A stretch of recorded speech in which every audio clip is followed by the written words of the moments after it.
Sur Nexity, on a fait plusieurs vidéos par le passé, donc je rappelle ici que ceci n'est que mon point de vue et non un conseil d'investissement. Comme d'habitude, je me réserve le droit de me tromper. Comme vous pouvez le voir ici, c'est une entreprise qu'on a mentionnée plusieurs fois. Vous vous rendez compte qu'on a parlé de Nexity 11 fois ici? C'est trop pour ce type d'entreprise. De toute façon, depuis les précédents, je vous mentionnais toujours ici que le dividende n'est pas safe, il n'est pas safe, on doit le réduire par rapport à l'activité, bref.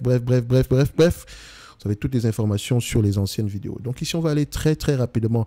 Donc ici, moi, je ne sais pas quand est-ce que le cycle dans ce secteur d'activité va se retourner par rapport à l'activité qu'elle mène.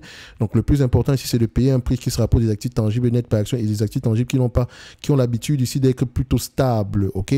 Donc pour Nexity, est-ce que nous avons des actifs tangibles net par action assez stables? Qu'est-ce qu'on a ici?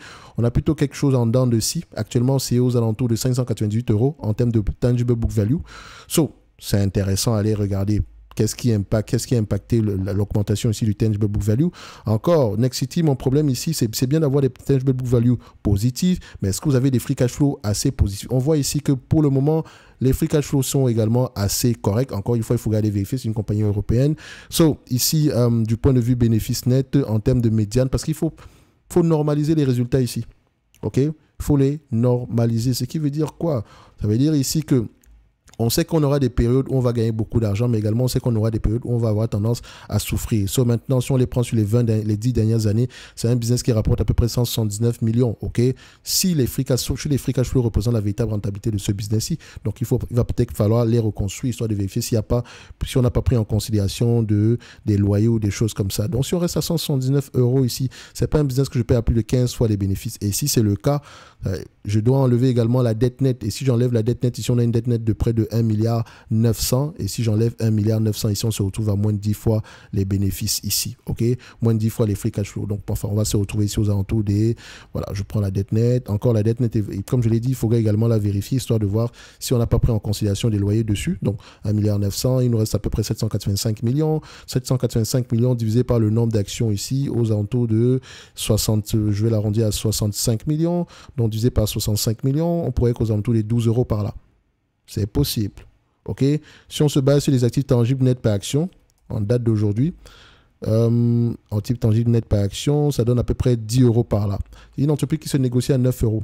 Donc c'est extrêmement spéculatif, certes. Ils ont réduit le dividende, ou bien je pense qu'ils l'ont coupé totalement ici, ce qui était une bonne décision. En 2024 ici, est-ce que l'entreprise va avoir tendance à dégager des free cash flow? Ça va être vraiment limite. Les attentes ne sont pas bonnes à ce niveau-là, mais voilà, si l'entreprise se reprend ici, disons que l'activité reprend, ou bien l'activité va générer des cash flows positifs, ou bien à s'autofinancer, ça sera déjà une bonne chose. Le plus important ici, c'est d'étudier la dette. Étudier la dette, le positionnement de la dette, les taux d'intérêt, style les caractéristiques de cette dette-là, les covenants sur la dette.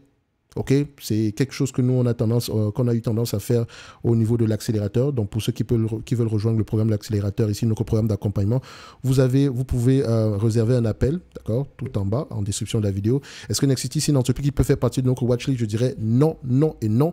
Et encore, moi j'ai un problème avec le management de Nexity. Ok, on a mis trop de temps avant de réduire ce dividende, donc il y a un manque de confiance par rapport à ce management-là. Donc de toute façon pour moi, si quelqu'un l'achète ici aujourd'hui, c'est extrêmement spéculatif. De toute façon, elle se négocie en dessous des actifs tangibles nets, mais n'oubliez pas que ces actifs tangibles nets là ne sont pas gravés dans la roche. Donc il faudrait encore aller vérifier, ils sont constitués de quoi?